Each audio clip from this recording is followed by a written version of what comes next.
Hoxe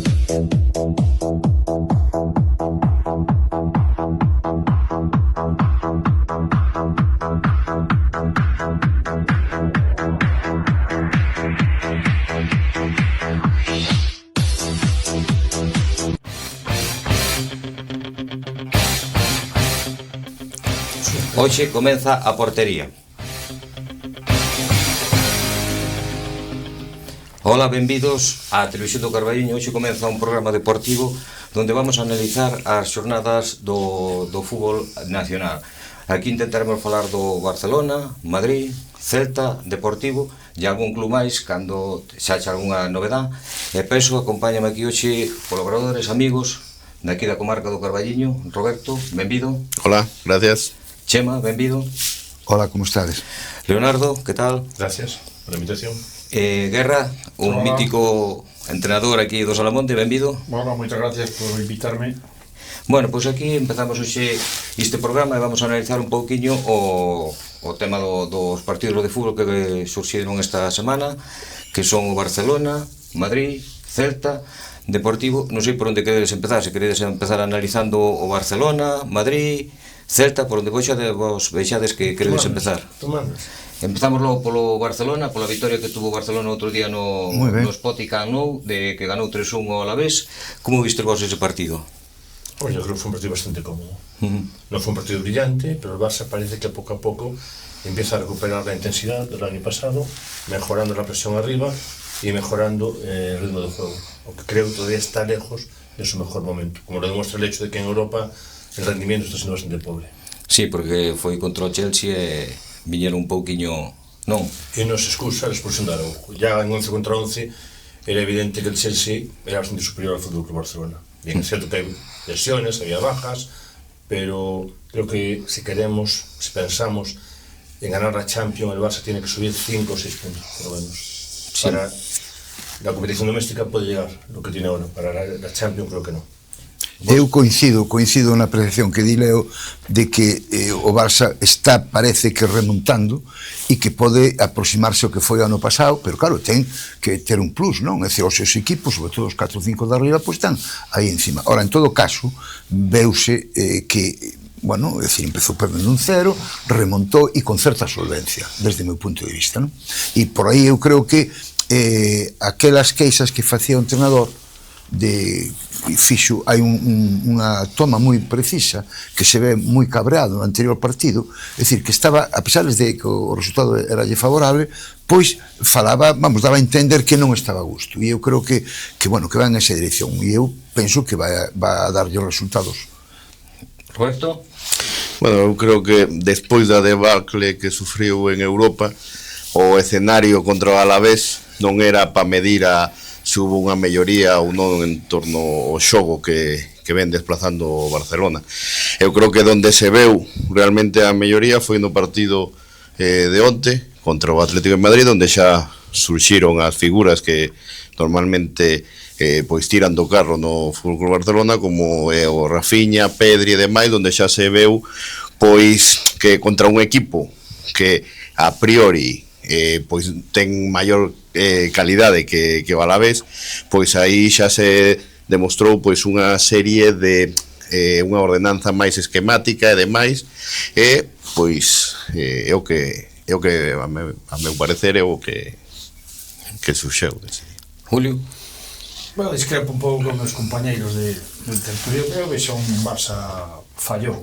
Enfrente tiña un rival no cal o seu sistema de xogo e a mentalidade do seu entrenador é dun equipo pequeno. Entón, eu realmente onde quero ver ao Barcelona, se realmente, como decides vos, que está progresando, pois é con un equipo da Champions, que realmente é onde se ve se o Barcelona vai ben, pero o Barcelona fallou muchísimo en defensa. A presión non é coordinada, é dicir, a presión vai Rafinha e salta, siguiente presión, pois salta en la 1000, chega tarde, entón aí cando golpean é o problema do Barcelona en defensa. Esos balones que golpean os centrales sempre pillan a defensa descoordinada. Por que? Porque chegan tarde a presión. Entonces eu de momento non vexo un Barcelona que este progresando. O rival de onte, repito, o rival de onte non é un rival para seminar o Barcelona, porque co equipo que ten o Atlético de Madrid, pois unha vez, non sei se vos fixaste vos, que se puxo 0-1 o de sempre, mete o equipo para atrás e a esperar. Entonces non vexo un Barcelona que está progresando. Si, estás falando do partido do Atlético de Madrid. Sí. Pero el Atlético es un equipo champion. Sí, bueno, pero es un equipo... Y está delante del Barça en la Liga de Campeones. Sí, bueno, porque cada partido é un mundo, pero individualmente, colectivamente, o Barça sigue sendo un equipo moi fallón, non é estable.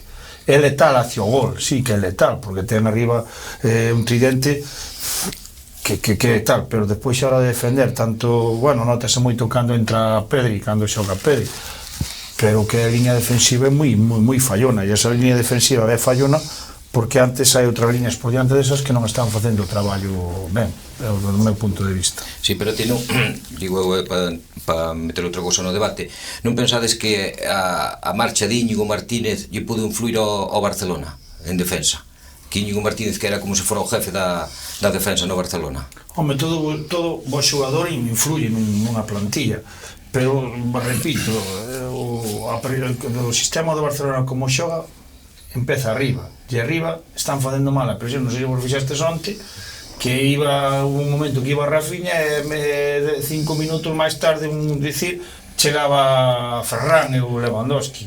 Entón, cando chegan xa golpea o central do equipo contrario, está salindo a defensa e é cando nos pillan sempre en bragas, nos fan esas contras, non é por outra cousa. Bueno, pero eso ya pasaba el año pasado. El año pasado en Liga hubo que remontar en 8 partidos, en Champions 3, en la Supercopa, en semifinales y en la final. Esa fragilidad viene motivada por el propio sistema de juego. Ayer, si te fijas, el Barça puso línea defensiva a la altura de la medio campo. Sí, no centrocampo. Entonces, cualquier fallo de concentración te cuesta una ocasión de gol. Pero eso es el sistema, más que el rendimiento del equipo. Sí, pero o sistema é ese. Os de arriba chegan tarde a presión. Por eso meten apuros a línea defensiva, porque está moi adiantada. Yo creo que es un problema de intensidad. Pero en todo caso, a perspectiva que vexo eu, volvo a reiterar no principio, que estamos partindo de unha apreciación que había de un Barça que non tiña nada que ver co ano pasado, non? E eu, con independencia do que diste, que é respetable, eu sí que lle vexo un avance. E creo que vai ir en esa dirección e vai a estar a outro nivel máis alto. É a miña predicción. Sí, pero bueno, sí. Con todas esas deficiencias que ti observas e que efectivamente están aí. Pero onte, claro, cando tú te pos un 0, o Atlético de Madrid é verdade que mete o equipo para atrás, pero é un equipo, como decía Leo, que está aí, ¿no? E podeche facer un segundo gol. E entonces esa situación psicológicamente tamén afecta, ¿no? E eu creo que remontaron con moita solvencia desde o meu punto de vista, ¿no? Pero bueno. Home, eu creo, a ver, sempre se fala de que cando falamos dos equipos top, non, que son Barcelona e Madrid, se a falla de un xogador se afecta, que non debería afectar o rendimiento dos demais xogadores. Eu creo que sí, porque onte, por exemplo, veuse, tanto do partido do Alavés como onte do Atlético de Madrid, o Barça tuvo que remontar, non, un marcador adverso. Pero onte vin outro esquema, outra organización xa máis acorde ao que o propio Barça, non?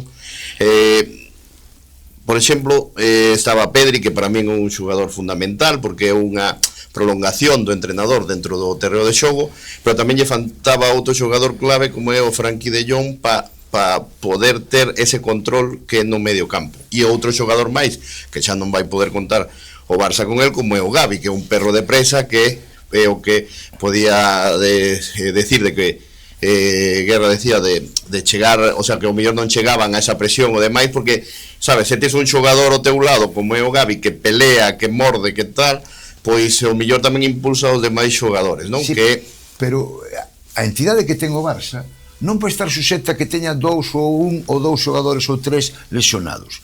É unha equipa, é un proxecto, e eu creo que non é referencia. Claro, pero eso claro, pero son plantillas, sí, pero eu volvo a, o sea, no primeiro, o sea, o primeiro que dixen, sempre se di que non os equipos top que teñen plantillas grandes para afrontar varias competicións, pero a baixa de un xogador pode mermar o desempeño dos equipos. Entonces, despois aí está, claro, o un entrenador a súa sapiencia ademais para poder pois solventar esa situación, non facer outro tipo de esquema ou demais, non? Sí, bueno, pero tú sabes que o Barcelona, como o Madrid contra, teñen ese sistema, pero cando lle falta unha peza que é fundamental, que é o que falamos, Pedri é moi fundamental no xogo do Barcelona, porque Pedri é o que leva a batuta do Barcelona. Si falta Pedri, non ten ese poso, non ten eso de tocar o balón, apoiar, meter eses pases entre líneas. Eso é un xogador que lle pode afectar ao Barcelona moito no plan do seu xogo, eu creo. Que despois xa pode afectarlle que se cada outro xogador, pero eu creo que Pedri é fundamental hoxe por hoxe no Barcelona. Sen dúda. Eu creo que é fundamental. Despois xa o que falaba Guerra, na presión, cando está Rafinha, o equipo parece que ten que manda ir aos outros a presionar. Parece, dá esa sensación que sí, que hai veces que vai Rafinha por conta houve nunha xugada que foi ir a presionar e miro o equipo estaba atrás e botoulle a bronca, dicindolle aos xogadores que non iban facer a presión, porque co sistema que xoga o Barcelona, se non están todos ao 100% concentrados, a defensa pasa moi complicada, porque se deixas controlar tanto a defensa como o centrocampista dun equipo contrario, en primeira división calquera che fai un 7, non, Guerra? Sí, totalmente. Guerra, eu coincido coas partes que diste, pero eu creo que tamén donde se vai a ver o Barça como está en Europa. Vamos a ver como está e a partir de aí podemos analizar se ten un futuro como fixo o ano pasado, que fixo francamente ben, ou se non xe un equipo mediocre dentro da mediocridade, que xa nos gustaría moito estar en esa mediocridade. Eu creo, insisto, en que vai a mellor do que tiñamos percibido.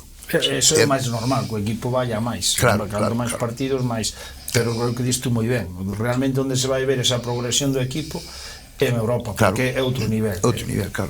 Sí, pero a primeira piedra de toque foi outro día contra o Chelsea e o equipo non digo a... Bueno, xa arrastramos contra o Paris Saint-Germain tamén. Sí, tamén, contra o Paris Saint-Germain xa tamén... E contra Anderlecht.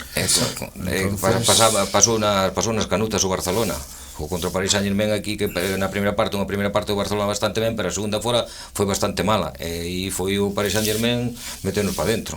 Eu que vexo que os rivales da Champions, bueno, do meu punto de vista, vexo un pouco mellor físicamente, dicir, máis agresivos a hora de tanto os ingleses como os franceses, en xeral todos os equipos que non son da Liga Española que xogan a Champions vexo máis fuertes físicamente, máis agresivos a hora de ir polos partidos. Eu creo que a Liga Española bajou bastante de nivel. Basta un dato que me diste tú ayer. 9 enfrentamientos. Equipos españoles. 10 enfrentamientos. 10. Equipos españoles, equipos ingleses, 9-1 para Inglaterra. Sí, eso sí. Incluyendo Barça e Madrid. Eso é moi llamativo. Sí, además aí están os datos, tú moi ben o dis. Hai, non sei, 3-4 anos os que entraban en semifinales eran ao mellor 4 equipos españoles. A campaña anterior, quen entrou? O Paris Saint-Germain e 2 ou 3 ingleses nas semifinales. Nas semifinales entrou o Inter. En semifinales? Sí. Barça, Inter, Paris Saint-Germain e outro, non me recordo agora, non sei se por recordar. Tampouco me dou conta agora. Non me recordo. Entón hai 2 anos que entraran os ingleses e se ve o nivel. Pues que Inglaterra tiene 6 equipos na Champions. Claro. Sí, pero tamén hai que España está competindo cunha liga inglesa que aí hai moito que tamén se pode analizar o tema económico, que aí entran auténticos jeques e iso dirá a liga portuguesa e a liga española. Sí, bueno, pero estamos... Hoy o fútbol es dinero. Sí, no, eso está clarísimo, que o fútbol é dinero. Tiene jugadores. Sí, eso está bueno, claro. pero eso, a ver, a inyección económica que hai que se ve en Inglaterra tamén se podía ver aquí en España. E por que non se dá, habría que tamén analizar por que non se dá eso. Aquí na Liga Española, nosa liga, levamos tido máis por así decirlo, xente que veu a facer negocio ou auténticos cafres. Podemos falar da época de Peterman, daquel que Altani cando foi do Málaga e demais, que non sei se eran falsos inversores ou a que viñan a aportar ao fútbol español.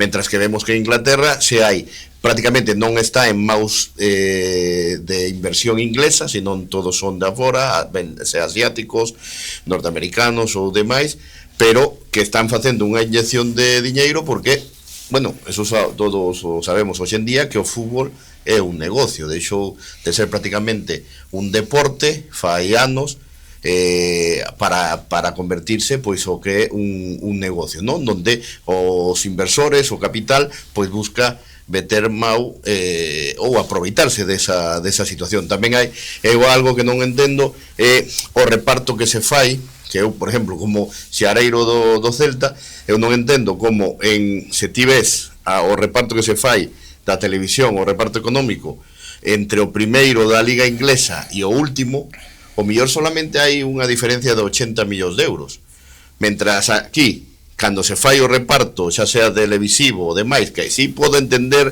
que lógicamente hai máis persoas televidentes vendo o Madrid, o Barça ou demais, que poden ver o Celta, Deportivo ou demais, pero non se está competindo, por así decirlo, en igualdad de condicións económicamente, porque vemos que o reparto tanto para Madrid e Barcelona pois poden ser, non teño os datos agora, pero falar así un pouco a voleo, son 250 millóns, 240 millóns, o Atlético de Madrid poden ser 140, e despois o Celta reciba 55. É imposible competir no mismo, o sea, coas mesmas reglas, competir no mismo escenario. E agora tamén ven unha revolución dentro do fútbol inglés que leín outro día, non sei cal era a palabra que lle chamaban, Hatton, ou non sei, ahora non recordo, de que queren facer unha equiparación non só salarial, senón do que poden ingresar os equipos. Non entendín, non leí moi ben a noticia, pero para que sea máis equitativa a aportación económica que estando de acordo teñemos. que dices ti, tamén hai que ver a orientación que teñen os equipos a hora de facer un plantexamento de futuro. Hai nos que tiran claramente pola canteira e outros que van ao mercado. Entón, se vas ao mercado tens que ter moitos cartos. Pero claro, tú empeza a analizar, por exemplo, o Barça. Hai rapaces que están de ali, que son da casa. Pero, perdona, cheme que diga, a ver, o Barça foi a canteira, porque senón seguiría comprando xogadores no estranxeiro, foi a canteira debido á situación que padece. Bueno, pero a realidade, digo eu, o sea, creo eu. Tamén, a ver, non con eso quero decir que non teña unha boa canteira. Claro que ten unha boa canteira, ten un proxecto, como día Masía. Un toque de atención á directiva do Barça, claro, porque que tamén o diste moi ben, o Barça tuvo que tirar pola canteira porque económicamente estaba pasando unha crisis económica. Vale, pero está contestando moi ben Chema, pero apostou a canteira do Barça realmente está respondendo. Está funcionando. Entón, pois, o directivo teñense que mirar e apostar máis pola canteira. A ver, é que as canteiras, eu creo que calquer canteira de calquer equipo da Liga Española, xa sea de segunda división, de primeira, outras divisións, teñen xogadores que dan o igual ou mellor rendimento de moitos xogadores que se traen do estranxeiro. Pois haberá que apostar. Eu digo, claro que hai que apostar pola canteira. E digo xo porque agora os equipos pois son capital privado, non? A excepción do Madrid, do Barcelona e do Bilbao. Antes había presidentes neses equipos. Eu faloche, por exemplo, do Celta ou Deportivo e tal. Compraban xogadores no estranxeiro que sí, sacaron bo rendimiento de algún xogador, pero de outro que non tiña, o sea, que podía, que na canteira estaba perfectamente tiña millores cualidades ou demais. Pero por qué? Porque de aí sacaban un rendimiento, pero bueno, non vamos a entrar nese tema de que había comisións, había... Bueno, eso vamos deixar, ese tema vamos deixar, senón estamos indo un pouquiño da xornada, do análise da xornada. Eu creo que agora xa tocaralle falar un pouquiño do Madrid, con Madrid. Parece ser que andan as augas algo rebortas con Xavi Alonso, porque xa houve medios de comunicación a nivel nacional que xa empezaban a decir que podía ter as horas contadas, bueno, que parecía que non están alá moi contentos con iles. Leva, creo que son ahora 3 empates seguidos, ganou en co Olympiacos na Champions. Como vedes vos o Madrid despois xa do resultado que estará xugando agora, estamos grabando isto, estará xugando agora, non sabemos o resultado. Como vedes vos o Madrid despois xa do empate do outro día en Girona? Yo creo que olvidamos que es un equipo en construcción. Xavi Alonso llegó hasta este verano. Sí. Creo que hay que darle tiempo para que desarrolle su proyecto y a ver cómo evoluciona. Me parece muy pronto para criticarlo. No, bueno, tú ves un medio de comunicación como vexo críticas ten. Pero a lo mejor Porque... es un problema a nivel interno de relación entre futbolistas. En el Madrid hay muchos egos, que si Vinicius ya no es la superestrella que era antes, que si ahora Mbappé es el líder del equipo, que quien tira los penaltis. Ahora, a nivel de rendimiento, creo que es muy pronto para analizar a Xabi Alonso y este Real Madrid. Y aún así, eu creo que é moi acertado o que está dicindo Leo, para unha razón fundamental. Hai que deixar Sí, hai que que este home traballe. Despois hai un aspecto que non pode pasar desapercibido. Eu creo que en este momento hai unha dependencia enorme de Mbappé por parte do Madrid, desde o meu punto de vista. E hai problemas aí de, como decía Leo, de egos, de a ver quen é aquí, que o máis está. Por exemplo, Vinicius, que é un xogador excepcional, eu creo que habrá que decirle a alguén que non pode ter esa actitude que está tendo porque fai mal o equipo. E eu entendo que, entre comillas, estánlle facendo un pouco a cama a Xabi Alonso. É a miña opinión, destos líderes, en fin, os que están aí deste tipo de cosas, e fundamentalmente hoxe hai unha dependencia enorme do rendimento de Mbappé desde o meu punto de vista. Sí, porque Mbappé o que está quitando as castañas do lume, porque creo, se non mal recordo, creo que leva 20 pico goles entre Liga e Champions, creo que leva sobre 23 goles, creo que lle está quitando a... Pero Xabi Alonso veo con moitas expectativas, dicían que iba a ser un fútbol que iba a presionar arriba, que iba a xugar máis, bueno, teóricamente, pero o equipo hai moitas veces que na presión que hai xogadores que non van a presión. Eso foi moi criticado Xabi Alonso con Rodrigo, con Vinicius, que, bueno, Valverde outro día tamén os medios de comunicación dicían que non, que estaban, bueno, que non corrían. Que hai mar de fondo, sí, aparentemente, e iso influye moito. A ver, eu estou de acordo con vos todos de que o que dixo o Leo, que hai que deixarlo traballar, claro. Pero desgraciadamente neste mundo hoxe do fútbol, entre o que é a prensa e os inmediatos resultados que se necesitan, casi non dá tempo para que o deixen traballar, porque pois mezclanse un montón de situacións. Eu o que vexo, o que podo percibir máis alá do que pode ser o que distide que podamos estar facendo a cama ou demais, o que se percibe pola miña parte é que eu vexo xogadores que non están correndo. O sea, falo de Valverde, que leva baixado considerablemente o seu rendimiento con respecto ao ano pasado, ou incluso cando estaba Ancelotti, non? Vexo despois unha falta de sí mismo de equipo, de que, sabes, un conxunto de que non van pois 3-4 a presionar, de que hai algo de que non se está transmitindo ou ben o mensaje do fútbol que quere facer Xabi Alonso non llo levan transmitido ben os xogadores, ou é algo que dicen que estén facendo a cama que, home, bueno, eu tanto como decir eso, pero nos equipos pasa. É dicir, se non hai unha coherencia, se o líder máximo, o entrenador, non dá, digamos, reunido todas esas disfuncións que pode haber de liderazgos, que un quere unha cosa, é verdade, hai unha cosa moi clara, Valverde non é o mismo Valverde deste ano que o ano pasado. Eso está claro. Non sei por qué.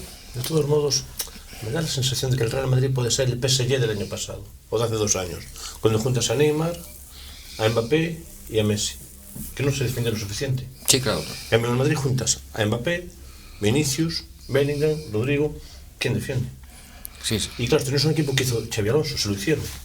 A lo mejor Xabi Alonso tiene que hacer una limpieza, como hizo Luis Enrique, prescindir de grandes estrellas y hacer un equipo. Sí, como foi para ese anime, está claro, o ejemplo está aí. Que... Esa pode ser a sensación que a mí me puede transmitir hacia fuera. Non credes vos que non planificaron, baixo o meu punto de vista, os fichajes que o Madrid no centro do campo está falto de centrocampistas como era aquel xogador como era Kroos, que creo eu que notou moita baixa de Kroos. Sí, claro. Creo que era un pedazo de xogador que daba un pozo ao Madrid no centro do campo, daquela estaba Modric tamén, pero Kroos era fundamental, e ese Kroos xe non o ten o Madrid. Mi sensación es que o Madrid quiere deshacerse de Vinicius. Porque tiene a 3 jugadores para la misma posición, que son Bellingham, Vinicius y Mbappé. La mala imagen de Vinicius, sus continuas protestas, enfrentamientos con los... Con su afición. É un xogador que... Bueno, pero eso xa baixou bastante a... esa pelea constante que tiña coa grada. Bueno, outro día en Girona ainda fixo ali un gesto. Bueno, pero é un xogador pois que cando ten as pulsacións a 140, pois é moi difícil. Todos os que levamos xogado un pouco a fútbol, cando estás a 140 pulsacións, pois é difícil pararte ou pensar ou Sí, ou pero demais. é moi constante. Eu outro día leín pois a través dos medios que fixo unhas declaracións a Ancelotti falando do estado de forma de Vinicius. Díxolle, o sea, dándolle un toque de atención.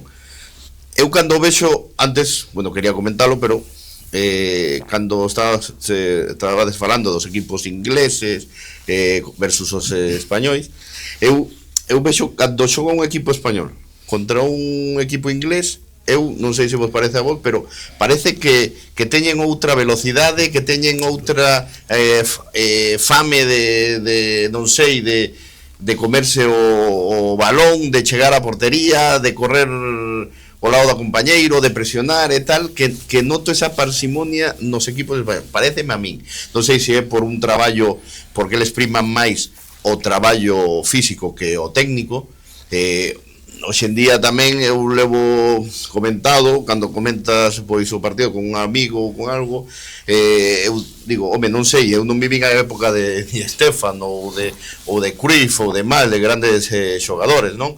Pero hoxe en día eu vexo todos os domingos cando xoga o Celta en Balaidos, vexo un xogador como Iago Aspas que ten que o mellor está dentro dos 5 millores en calidade hoxe en día da Liga Española, a pesar dos anos que ten, pero se lle poñen un rapaz de 22 anos non o dá levado pola banda como facía outras veces. Entonces, hoxe en día eu creo que os equipos ingleses están primando máis o tema físico, porque a calidad xa tens que nacer con ese tipo de coa calidad, non? Hai que, home, nun entrenador ten que facer certos plantexamentos técnicos a hora de afrontar un partido, pero pois o físico tamén é moi importante hoxe en día. Perdona, Rubén. Bueno, vamos revisar as xugadas ao VAR.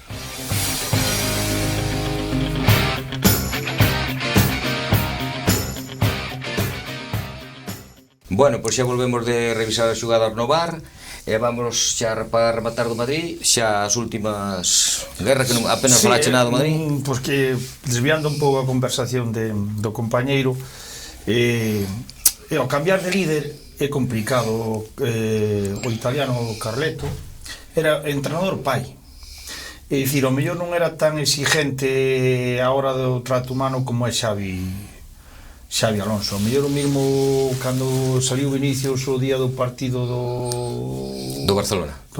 Sí, cando foi sustituído. Seguramente que Carlos lle daba un abrazo. Cando saliu... Sí, graciando.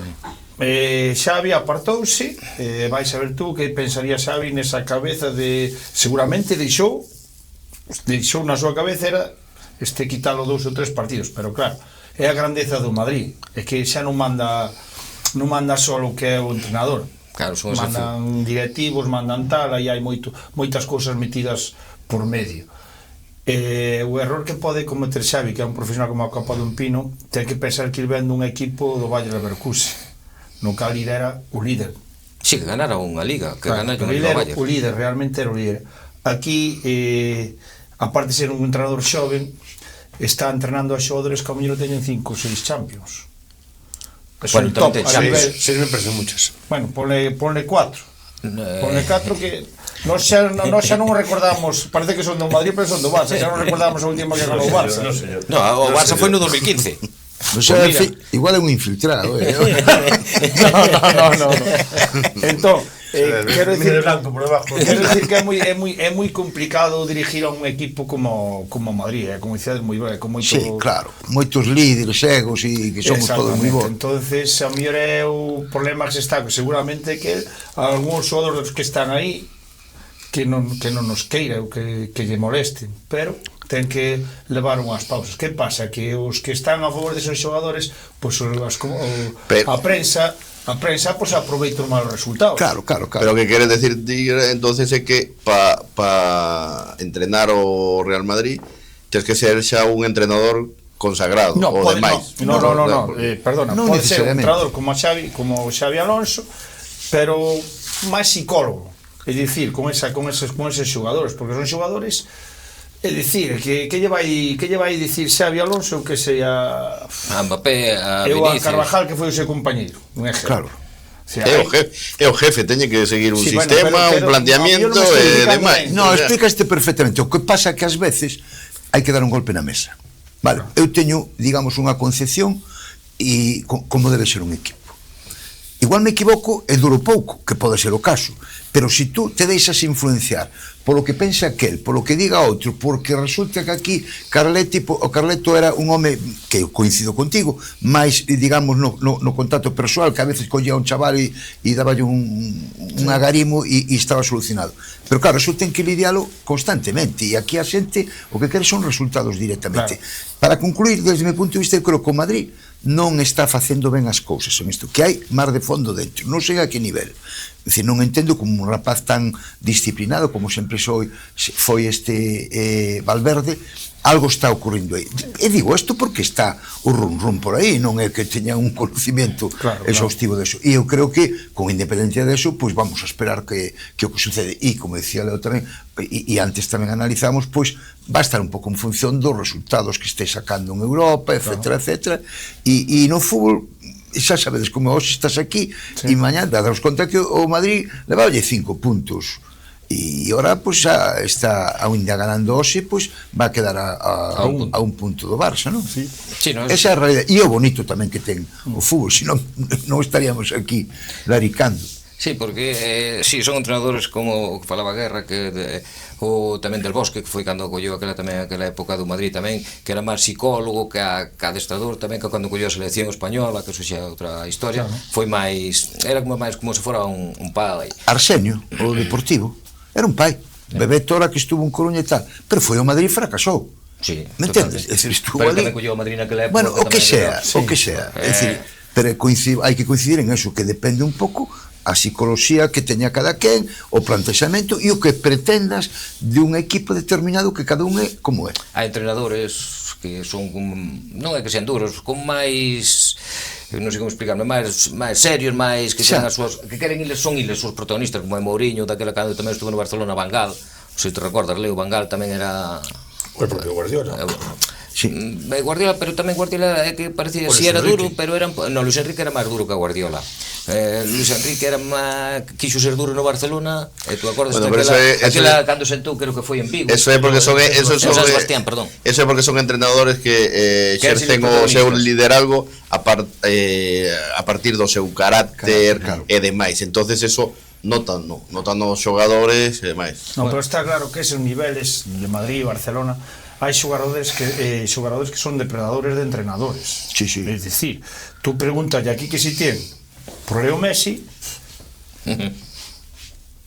Sí. non se vai falar maravillas de Leo Messi. No. Porque ahora mismo está Sarabia no Elche. Sarabia está no Elche.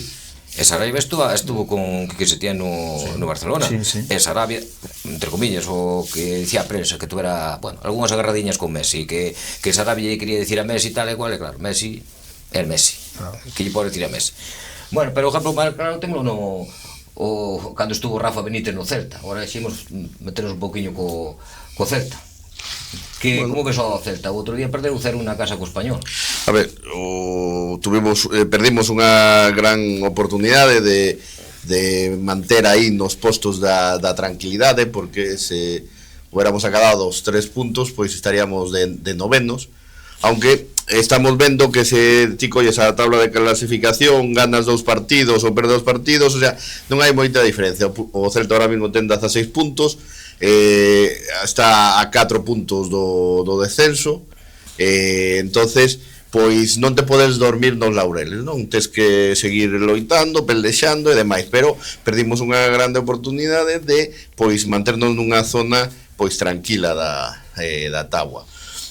Respecto ao partido entre o Español e o Celta, pois bueno, é un partido, eu chamo así da nosa liga, non? Porque lógicamente polo que estuvimos falando ao principio, non nos podemos comparar nin con o Madrid, nin con o Barça, nin Atlético e demais por temas económicos, non?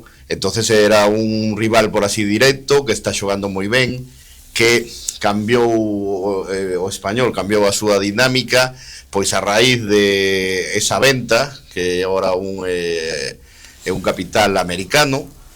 Antes creo que era Antes chino, era chino, non sei, bueno, era asiático, e a raíz de todo eso, pois, vese unha evolución, porque non leva feito moitas contratacións, pero, bueno, un cambio de idea, un planteamento novo e demais.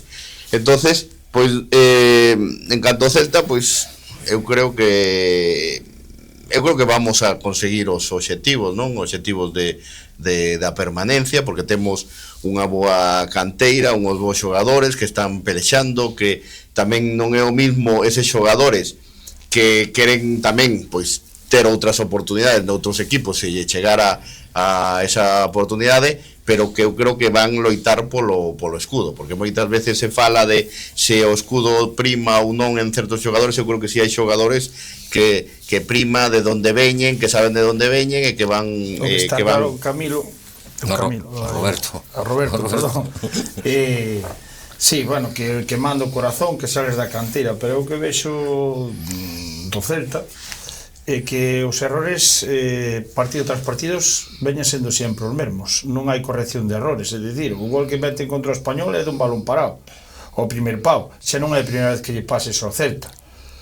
O partido que xogaron na Euro foi tamén a actitud, acordaron tal cantos hacia a portería do contrario goles fallaron. Son errores que non corriges, que non aí non ten o que dicías tú a veces que veñan económicamente que poña a pasta, non, que tú que tes que xogar no campo, corregir os errores que tes, e o Celta está cometendo errores partido tras partido, pero casi sempre os mínimos errores. Que xoga ao fútbol? Sí, pero a hora de defender a balón parado, mal. A hora de hacia a portería, vos se seguides ao Celta, vedelo, cantas veces tiramos a portería? Foron 4 veces. Claro. Sí, pero Foron, o sea, o partido foron 11 remates por parte do Celta, 4 que foron entre os tres paus, foron 9 do Español. Sí, defensivamente, a ver, no. Bueno, defensivamente temos un problema que sabemos, porque temos unhas deficiencias, temos unhos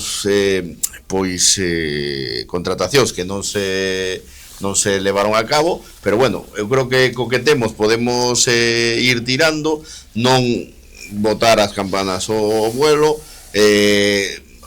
Sobre o respecto do partido en Europa, eu creo que ese partido Giraldes tirou, no? Porque no que é na Europa League estamos nunha posición que eu creo que si vamos a pasar a seguinte ronda. Eu creo, mira, sabe por que cho digo? Digo cho porque non digo amigo chama o Deportivo como vai, como un tiro 0-0 que 0-2.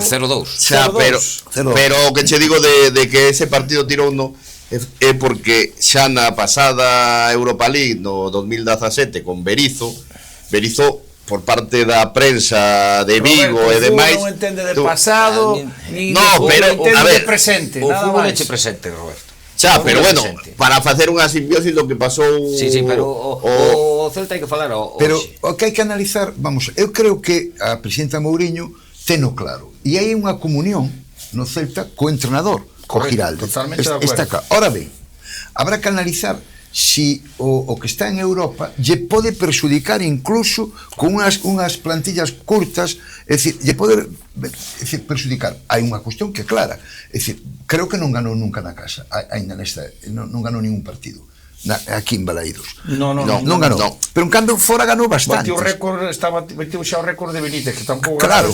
Entonces, que quero decir con isto? Quero decir que tes que adaptarte primeiro, que en ese sentido eu vexo positivo, non?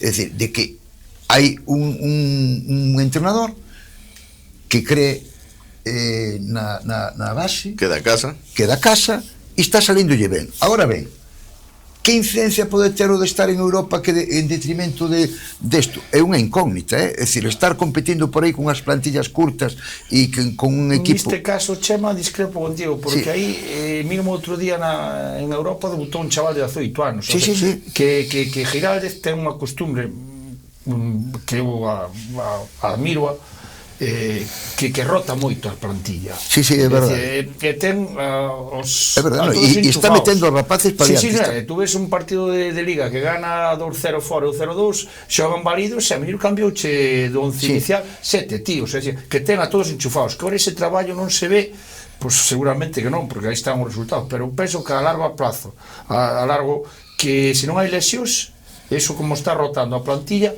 van ter moitos beneficios. Seguramente. El problema de jugar en Europa no es tanto la rotación, sino los entrenamientos que no tienes y el cansancio anímico de los jugadores. Desplazamientos, a veces lejos de Vigo, y eso va pasando factura. Porque a lo mejor pierdes dos Pero eso están entrenamientos. preparados ya, eso se dedican a eso, tienen que Eu estar... aí teño as miñas dúbidas, El Girona. Teño as Juega miñas Champions dúbidas. y casi desciende. Sí. Los equipos medios bajos en Europa suelen pasar el factura. Eu teño esas dúbidas en ese aspecto, por eso plantexo aquí, que igual Xa, no, pero A ver, Guerra decía que non tiñamos que falar do pasado. A veces hai que facer un análisis do presente mirando o pasado. Claro. E por que che digo do pasado? Mira, ti acabas de decir, estou totalmente de acordo contigo de que Giraldez fai moita rotación, porque moitas veces a dianteira na Liga non é a mesma que presenta nun partido en Europa. Pero a eso mismo chegou no 2017, cando foi a última vez que o Celta xogou na Europa League, que chegamos hasta semifinales, que nos eliminou, que casi acabamos a final, que nos eliminou o Manchester United en Old Trafford, e foi que o equipo de ese 2017 non era millor que o que temos hoxe en día, ¿no? Entonces eu o que vexo é que os objetivos podense alcanzar, que sempre o noso é a permanencia e demais. E despois soñar con que podemos facer en Europa ou demais. Se non cumplir o soño de Chema, que o soño do Chema é que xoguen para a temporada que ven na Liga o Deportivo contra o Celta. Ahora vamos falar un pouco pero en primeira. En primeira, claro, supuestamente. Claro, vamos tocar un pouquiño de Deportivo. Eu digo en primeira porque eu vexo como un exemplo Deportivo que vai como unha moto. Bueno, pero eu encantado porque se o Deportivo estivera xogando en primeira división este ano xa teríamos 6 puntos máis. Entonces, bueno, 6 puntos máis non porque non acabou, polo menos 3 puntos máis. Que xogar, pero Chema, mira que que vamos a decir? Que vamos a decir? Xa vos dixen outro día e vou a repetilo. Bueno, dixen así entre tomando unha cerveza. Cando foi a pandemia, é dicir, había que meterse en algún lado. E tú dixen, hai que meterse na sala de trofeos do Celta que non hai nada. non había virus. Non había ni virus. Bueno, bromas aparte. No, xa. É dicir, sería moi bo que estuveran os dous equipos. O fútbol galego sobre todo. E en primeira, porque poden estar en segunda, oye. Pero bueno, hai que decir a verdade que o Deportivo leva pasado anos que baixou hasta a primeira ref, costoulle moito ascender a segunda división, pero está non hai que aplaudirlos porque está facendo unha campaña impresionante. Está líder con 32 puntos. Ten dous partidos ahora na casa, que contra o Castellón e contra a Sociedade. Sí, está xogando ben, non? Está xogando ben, pero ollo, tampouco hai que porque o Deportivo está tendo un problema, é dicir, que remata os partidos sempre con moito agobio. Si, o último partido que xogou en Riazor que ganou 2-1, creo que foi co Ceuta, os últimos 10-12 minutos pasou nas mans. E outro día hubo unha xogada do Albacete, comenzando o partido, dun remate na área pequena que non foi gol de milagro para Albacete, igual condicionaba totalmente o partido. Ahora ben, si hai unha cousa que no Deportivo tamén pivota moito tamén o resultado. Estamos falando sempre das canteiras. Mella e Jeremai son dos bons xogadores desde o meu punto de vista, pero complementados con outro tipo de xente que está aí. Este é un equipiño, ollo, pero eu son bastante cauteloso a hora de ver, é moi longa a Liga e a Liga de segunda división é moi complicada, que son 42 jornadas e é moi complicada. Está Santander, As Palmas, creo que ascenden dous, pois os outros promocionan o terceiro, cuarto e quinto por unha plaza. E o Deportivo que ten que intentar é quedar aí nas dous primeiros postos. Está claro, o camiño que leva o Deportivo é espectacular. Está facendo ben, sí. Moi ben, está facendo ben. E depois ten unha afición impresionante, das mellores de España, Eu acordome cando viñeran aquí un ano aquí xogar aquí con os Orenteiro, o que desplazaron aquí. É máis que non había máis. E víase que tú vas a Riazor e e é rarísimo que non é 18, 20.000 personas. máis. Pero bueno, eso hai mínimo. que recordar que a segunda división, eu digo, pode ser hasta máis difícil incluso que a primeira, ¿no? É moi difícil. Porque eu sei, cando se descendeu no ano 2004 o Celta e non acadou o ascenso hasta o 2011, e foron anos moi difíciles no que surxeu un tal Iago Aspas que meteu 2 goles porque senón íbamos a primeira ref. Repostando o que decías ti da sala de trofeo, home, a vos conoces en España, sí, porque le gastes unha liga e tal, sí. pero o nombre do Celta en Europa conoce, sí, Por la porque intentón. temos un título europeo. Vos guste ou non vos guste, é un título europeo. Creo que o Deportivo tamén o ten. No, Deportivo pero non unha cousa, Roberto, é un título europeo como pode ter o Madrid a Copa de Ferias ou eso tal, que desapareceron, como o Barcelona a Recopa que tamén desapareceu, pero é un título. Foi xogar algún partido con un equipo que non tiñan botes, é un pintaban os pés. É un título europeo. Pintaban os pés con europeo, caza. cal é? O Intertoto. A Copa Intertoto é un título europeo. O sea, eso está aí. Xa de todo eso. Bueno, eu Oye, prefería as 2 ligas que ten o Deportivo, creo, e unha Copa do Rei. Unha liga, varias copas, Yo Centenario, supercopas. a Copa Bueno, de non Rei sei. que se ganaron Aí no Bernabéu. Estaba eu aí. Aí tamén, aí tamén iríamos a pregunta de Aleo que prefire, se a Liga ou a Copa de Europa.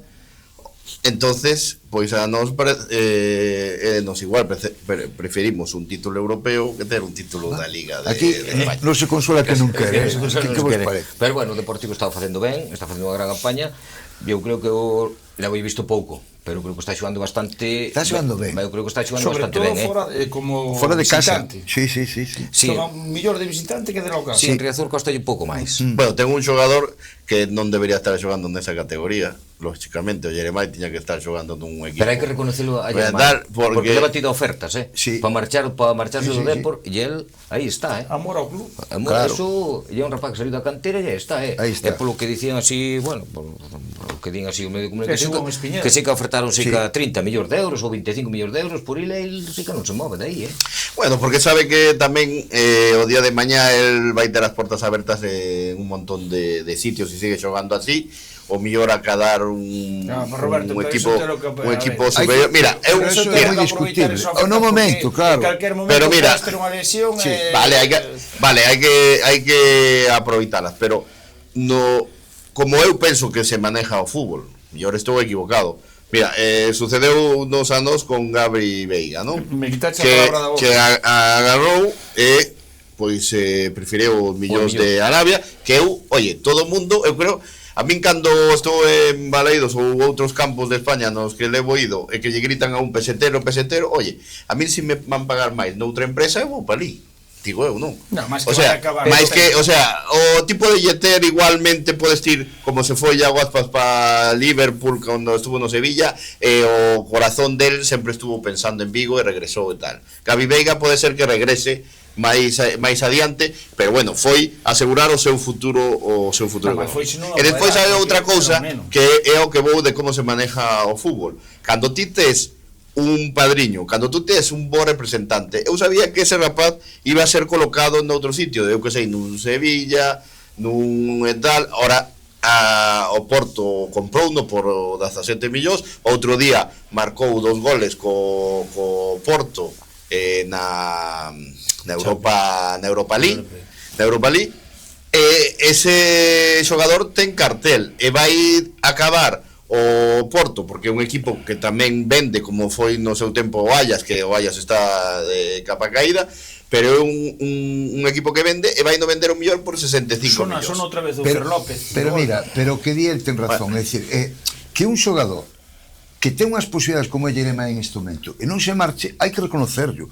E hai Home, que non digo e que hai precedente non digo no que non. Deportivo, Lucas que hoxe está desaparecido do fútbol, pero Lucas deixou de ganar 300.000 euros para virse do Caeza ao Deportivo a primeira perdendo federación. perdendo Entonces, e hoxe é un desaparecido que está fora de calquer Bueno, liga. pero porque él xa había tamén estado no West Ham, había estado noutros equipos, xa había acadado un certo patrimonio, había que velo, se fose ao revés, oye. Pero que é moi difícil que un xogador faga eso. No, sí, de todos modos, veu perdendo diñeiro, tamén tiña unha situación familiar. Bueno, sí, perdonade, pero é moi bonito o debate, pero hoxe foi o primeiro programa, chegamos ao final, solo darvos as gracias por estar aquí comigo no primeiro programa, espero que pasaredes ben, se non sei se pasaste ben.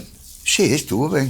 Non pelexamos, non. Darlle as gracias a que nos están vindo e pa semana voltaremos aquí ca portería. Hasta logo. Moitas gracias.